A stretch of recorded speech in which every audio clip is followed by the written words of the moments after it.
Hello my beautiful YouTubers and those who will become very beautiful once they hit the subscribe button.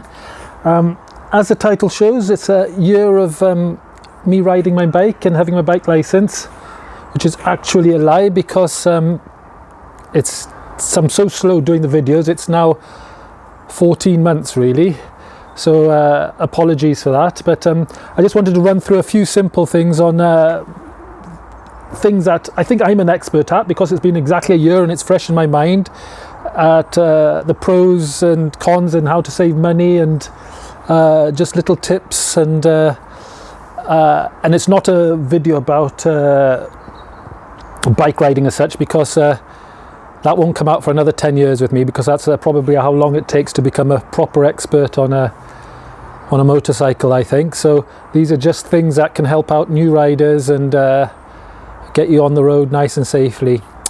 Okay, let's crack on then. Right, it's a bit of a breezy day, so I haven't got a new pet mouse. I've got a microphone, so just in case you're a bit startled, there's something crawling all over me. I'm just trying it out for the first time, so maybe those guys who listen to my channel regularly can let me know if the sound quality is a lot better, because I've had a few videos in the past which you hear horrible wind noise in and everything, so I spent a couple bob and got myself a microphone, and I got the little windsock on it today, so it looks a bit weird, but hopefully the sound quality will be a lot better, and the good news is you won't see so much of me. I'll focus on other things as well. Right, let's start off with the fun stuff. Saving money. I don't think there's many people there that don't like saving money, and basically I'll start off with cleaning the bike. And I don't know, I'm in a dilemma whether to say this, because it sort of might upset a few people. Motorbike going past there. But the products you need for cleaning bikes, if you're like me and you own a car already and you look after it, you've probably already got the products. So there's loads of products out there on the market, bike this and bike that. But guess what? If you have a car, and you look after it, you've got everything you need already. So, I mean, for example, over here, these are all the car cleaning products I've got. And guess what? They work on bikes as well. So it's just daft, it is, if you're going to go spending on usually what are much smaller containers, and they're just labelled as bike products and they do the same thing. So I often spray the metal bits with some sort of water repellent. I use this GT85 on like some of the bare metal bits, and I use just a really cheap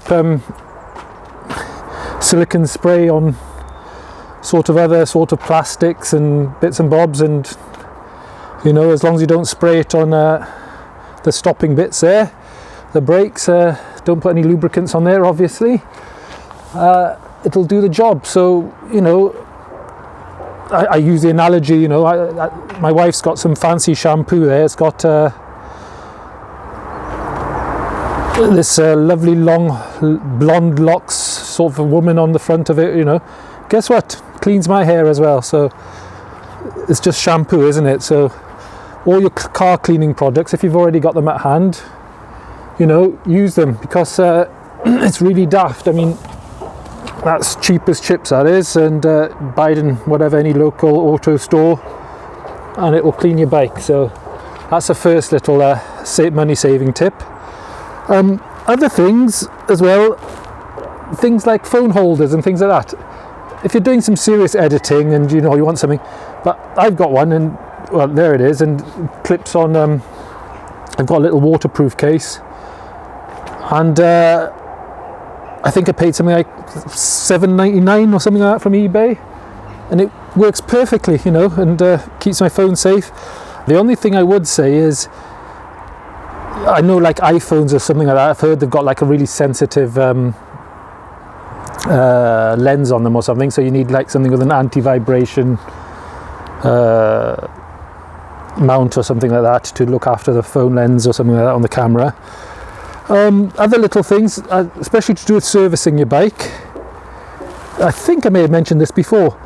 That's really cheap there, that bike stand I got there. Very, very, very handy. Just for general maintenance, a chain, oil, whatever, any work you're doing on the bike. It's much better than you having it on the side stand.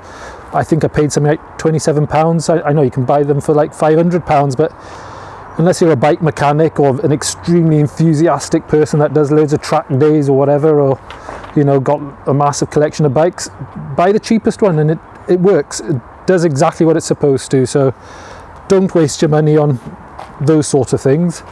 Another thing, and this will be a bit controversial as well, let me zoom in on there. See all brake fluid there? I've just flushed mine, so it's really nice and clean. Buy the one that's recommended for your bike. So in this case it's let's see if I can see it. Where does it? .4, there we go. So as long as you've got the correct brake fluid recommended for your bike, there's nothing to worry about. So you can buy some very expensive motorcycle brake fluids, get the Honda one or whatever, and or the one specific, manufacturer. I don't believe it's brake fluid basically is what I'm going to say.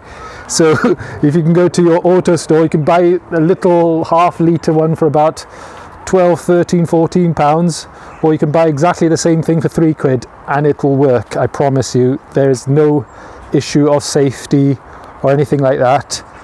Brake fluid is brake fluid, so just as long as you get the correct one, and I don't care what anyone says, they're manufactured to a very, as long as it's, well, I was going to say as long as it's a reputable one, but especially in the UK, that's all you're going to be able to really buy if you go to any sort of half decent sort of auto shop or of some description. So brake fluid, just buy the same stuff you use for your car. It works perfectly. And I'm in a dilemma whether to say that, because I believe in motorcycle store or whatever, and support them and buy their products, and so I'm sort of kicking myself a bit, because I think some things they just put in a smaller container labeled as motorcycle and charge 3 times as much then. So I mean, there are some things I do spend a bit of money on, and another good, well, it's not so much a money saving tip, but I looked at lots of different reviews, and then I did buy a very cheap chain oil, and it was rubbish, so I looked at lots and lots of reviews on YouTube, and just as you are now, and that's something you've got to be aware of, because on YouTube there's a lot of rubbish basically, isn't there? So, but if you start to see a pattern and a certain lubricant or something appear, so I use this for instance, that's a cleaner one there for my chain, just because I've seen it recommended, and it actually did what it was supposed to. I think I bought a really cheap one, and it had lots of oil flicking off the chain there, so just on the maintenance side of things, there are some things which are worth spending a few bob on. That would probably cost 3 or 4 times more than a really cheap branded one there, so I keep that all in good order. Talking of washing, it's looking a bit mucky. Went down some mucky lanes earlier, so I'll have to give it a wash later on.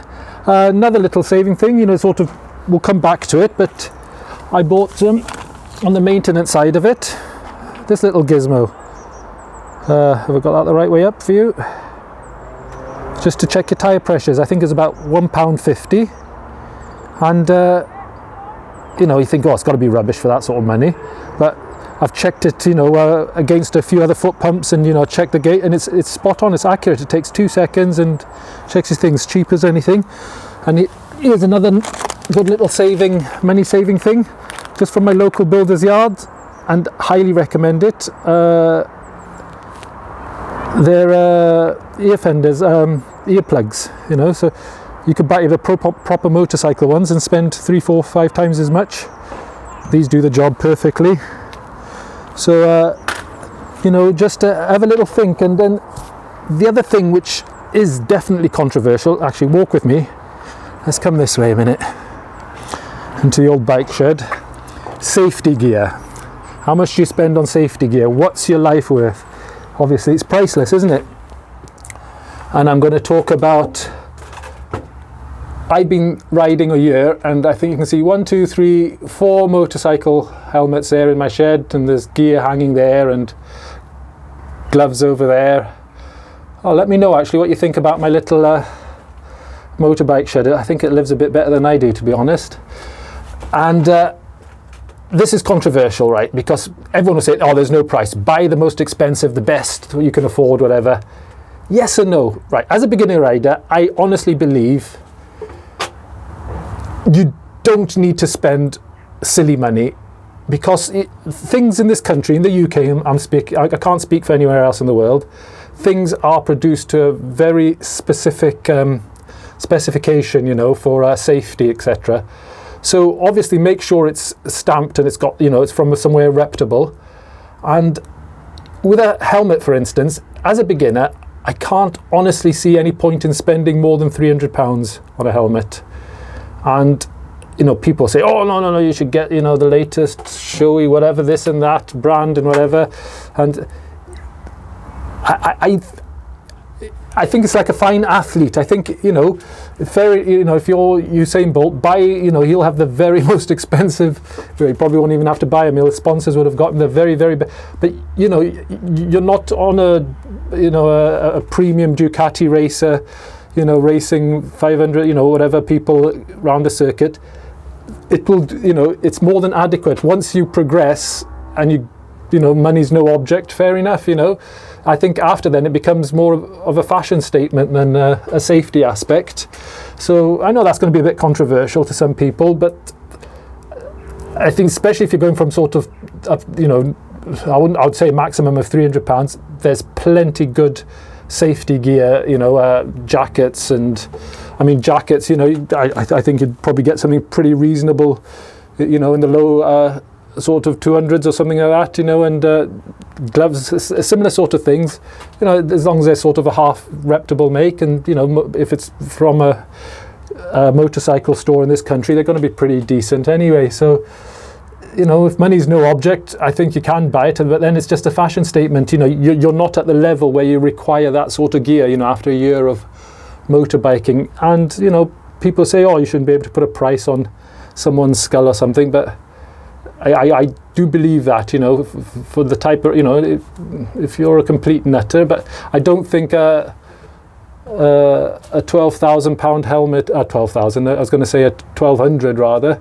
helmet's going to save you much more than a £500 one will, I don't think, you know. So, you know, it'll be up to a similar sort of standard, and, you know, that it'll just have other features which perhaps that one hasn't got. But so that's my little rant on safety. But, you know, stay safe at the end of the day. You protect those knees, backs, elbows, heads, everything else. All right, you know, have the proper motorcycle boots. You know, I didn't skimp on those. You know, but again, they're sort of mid-range. You know, they're nothing fancy really. You know, well, decent.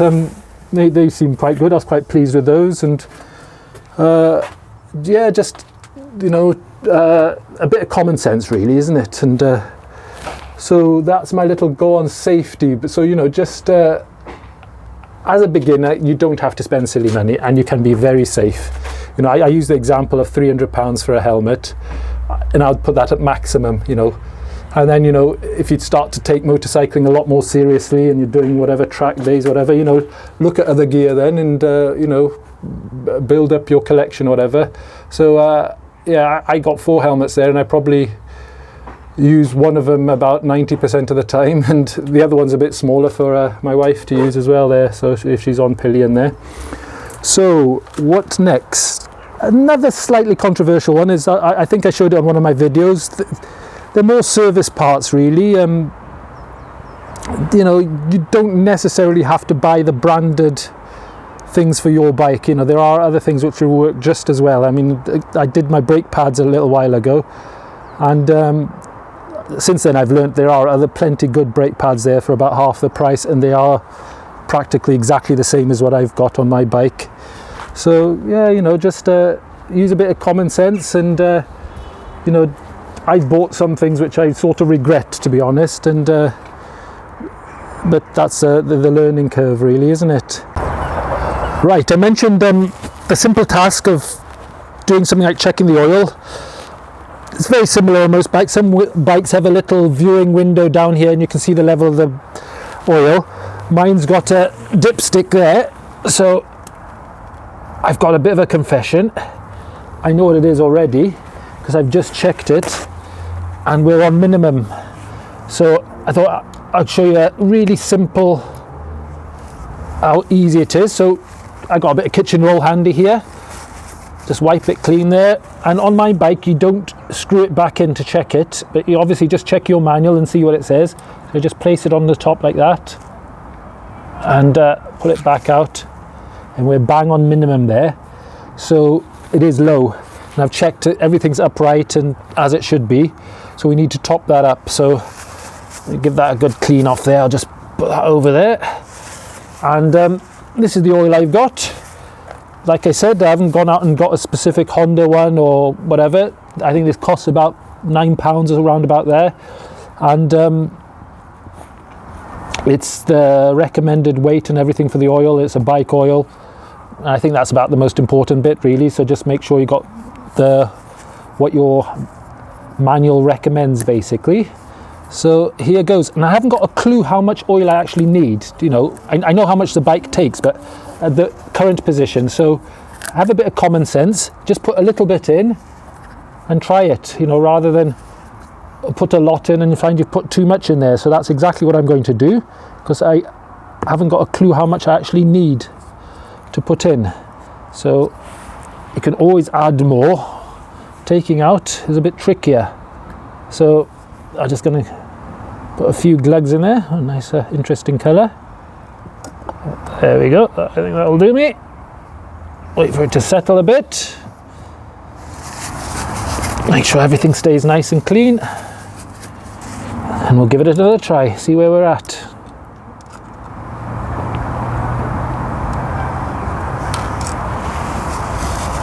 I'm going to wipe that again, it wasn't very clear.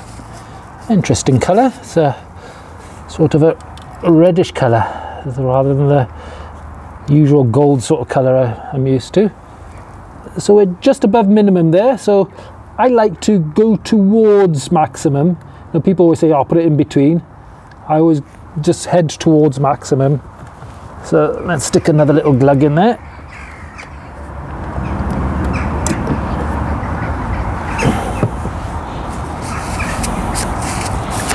Wipe over.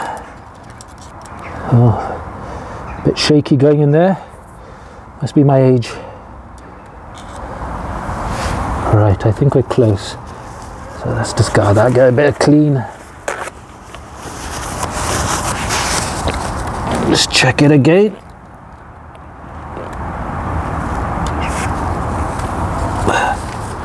Right, I'd say we're about halfway. So I'm going to put a tiny drop more in.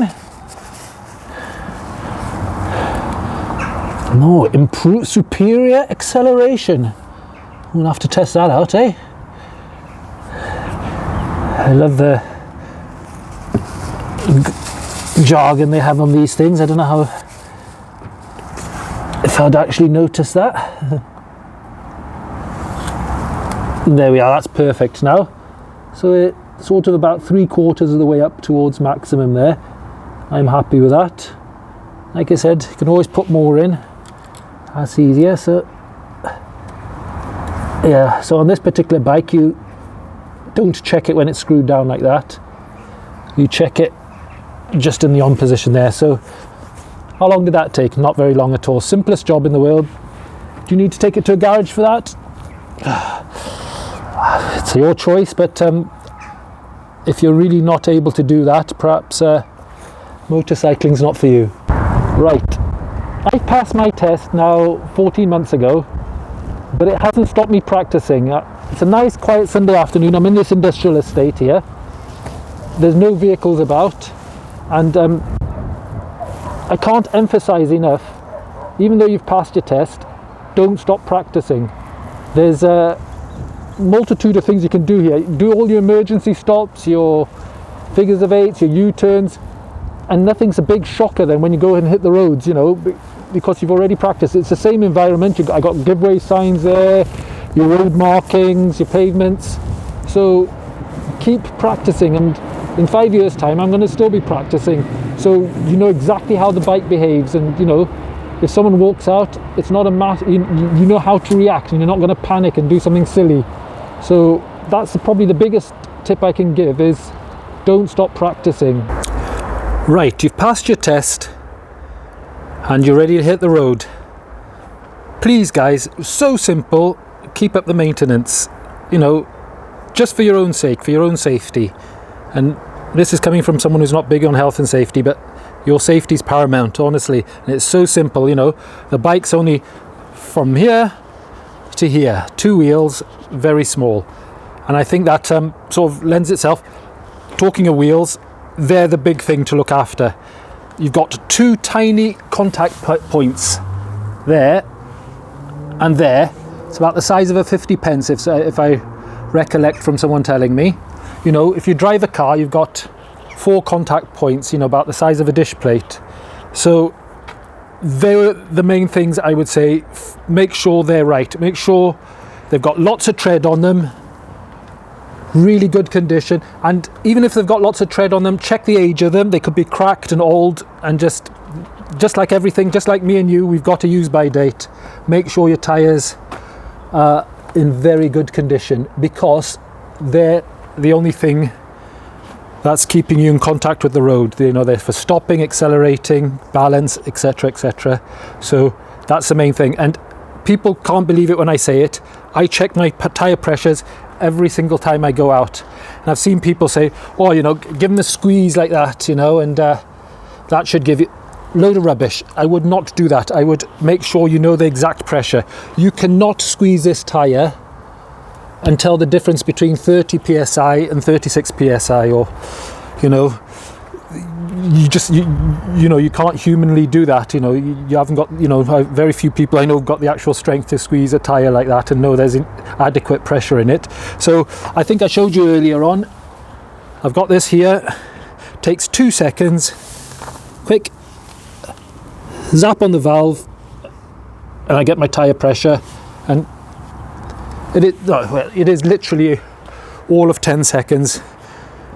You know, and that can save your life, can't it, really? Because you can go out there and, you know, you're supposed to have, for instance, on my bike, I think it's 42 psi there.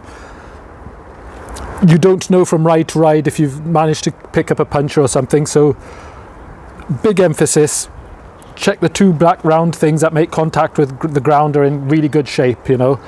And if you're going down the line of it, you know, like I said, the bike's so small, you know, it's just from there to there.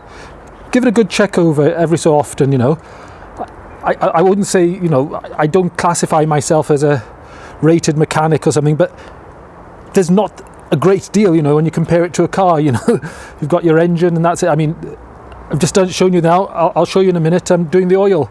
Simplest thing in the world, you know, just check it and do it regularly and, you know, as often as possible, because unlike a car, you got, that's not just doing the engine, that's doing your gearbox, it's doing the clutch, it's doing, you know, so it's got lots of, it's really very, very important, you know. And if it's a sports bike, you know, it works really hard. Simplest thing again, check your brake fluids, just check everything, you know. There's not a great deal there. It's you know, it's a small machine really, you know. What's that, barely, not even 2 meters, is it, from one end to the other? So just make sure everything's in good shape. And, you know, if you ride enthusiastically, you want to make sure you can stop, you know, so just check your pads. All these things take seconds, you know,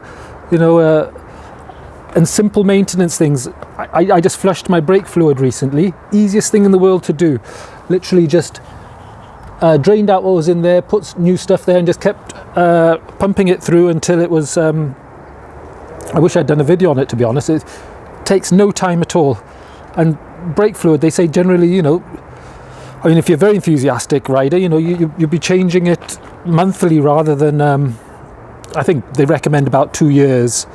But just stay on top of things like that, because they are the things that save your life, basically. If a sheep runs out in front of the road or something daft happens like that, you're going to rely on your brakes, and it is so important, you know. Just if motorbike, if you're into biking and it's your thing, be into the maintenance of it, because you can't have a mechanic, I don't know, maybe you can, check your bike every single time before you go out on it.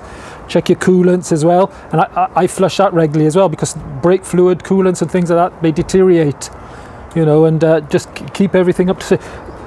There's not a great deal in it. They're small machines, so they don't take a huge amount of fluids, so in the scheme of things, it's pennies, so get it all done properly and don't skimp at all. And that's all I can say on that, really, is just keep it ship shape. There's not a great deal of motorcycle there, really. So make sure, I'm just trying to think if there's anything else I should have mentioned there. Yeah, just anything that's leaking, there shouldn't be any leaks or anything, so check your suspension, all the oil pan everywhere, all your coolants, just make sure it's all dry and just stay on top of it.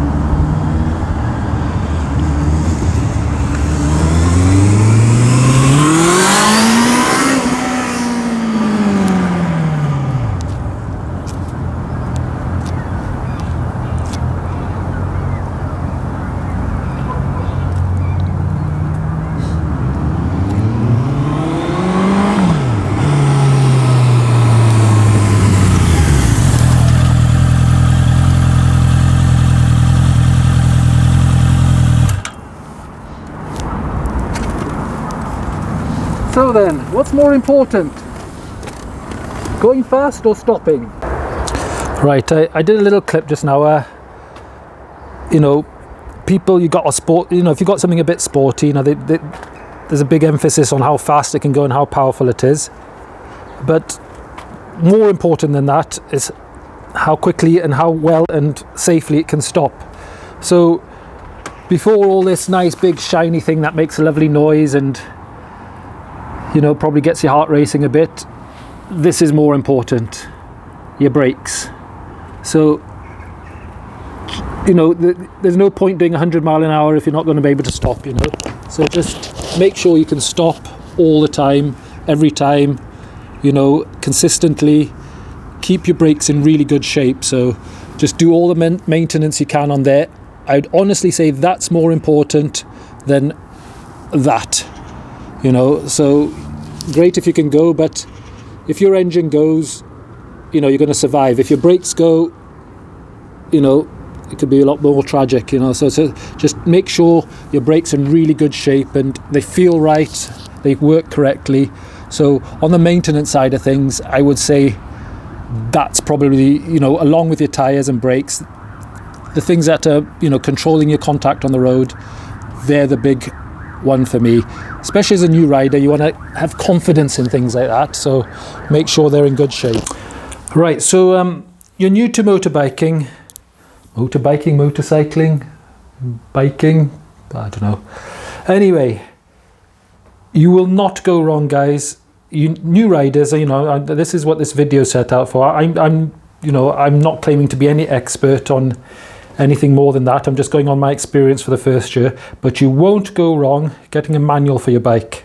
So learn it inside out. I'm quite nerdy with things like that. I actually really enjoy reading them. I'd rather read these than some sort of thriller. So they just give you the exact information you need. So if you can get, like, for instance, a Haynes manual, and your bike should come with its own user manual there as well, and there's your service books. Just keep on top of all of that. You'll be quite surprised how easy a lot of the jobs are. Changing your oil, brake fluid flushes, things like that. So simple. Save yourself a fortune. Like I said, I'm in sort of two minds about that, because I think you should support local businesses and things like that. So if you really don't want to, you can get them to do it. But the main thing is to keep on top of it. So there's another really big tip I'd say: get a manual for your bike, and I think the majority of the jobs on there you'll probably be able to do fairly easily yourself. Right, another really handy tip is watch loads of social media on motorbikes and YouTube, etc. There, stop watching Celebrity Come Dine With Me and Love Island and all that rubbish. spend loads of time watching loads of things, because you get loads and loads of handy tips if you watch all these sort of Bike Social and YouTube videos. There's no end of tips if you're a budding motorcyclist. And one I found really handy is this. Basically, I built this shed here to house my 125, and it's very light, good turning circle. And since I got the bigger bike now, it's like a 6-point turn to get it in there. So just by watching YouTube and things like that, I found a really handy tip. So watch how I do this now.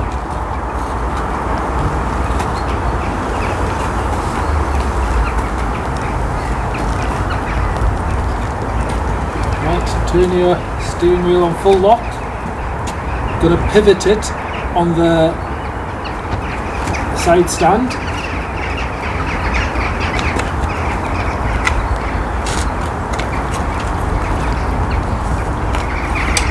There we are, straight in now. Not loads of turning, and it's that simple, and I can go straight into there. So before I'd have been back and forth. So that's a very handy tip, and I learned that off social media there. So that's another great tip. Watch loads of YouTube. Right, you've just passed your CBT, and you're ready to hit the road. And it's in the UK, it's a one-day course, and I think, considering, you can go out on the highways and even dual carriageways, not motorways, there's quite a lot to take in one day. And, you're on a machine now, and some people probably haven't even ridden a bicycle, and, I suspect they haven't. But my point is, be boring, just take your time, don't go nuts, because just spend loads of time getting used to the machine. I'll give you an example. There's a corner I take in my car at about 50 miles an hour. It's a bit of a sharpish bend, but it's quite, you can just about do it quite safely at 50 mile an hour. And in my head, I think I can do that on the motorcycle. And I remember the first time I went there, and very scary experience, We're talking, close on a change of underpants here, so just take your time, get used to the machine, go be boring, and just you'll adapt and you'll get the feel of it. Right, I'm going to sign off by saying, please be safe, have fun, and enjoy your bike. I think that's a big thing as well. If you don't enjoy it, perhaps it's not for you, Fair enough if you need it just to get to work and things, but if you really want to get into biking, make sure you enjoy it. Otherwise, don't waste your money really, because especially if it's just for leisure, Well, then again, I might go back on my word actually. Perhaps you should go out and buy it, because it keeps the market with nice second-hand low mileage bikes coming in, so I'll go back on that. Anyway, I'm going to do one last thing. I'm going to give a shout out to somebody who really supports my channel. He's Traveltainment. He's from my place of birth, my country of birth, Zambia, and he always gives me a shout out, and I'll just say thank you very much for his support. And if you're interested in any sort of travel vlogs or anything about Zambia or anything like that, he's your man, Traveltainment. Just type that in.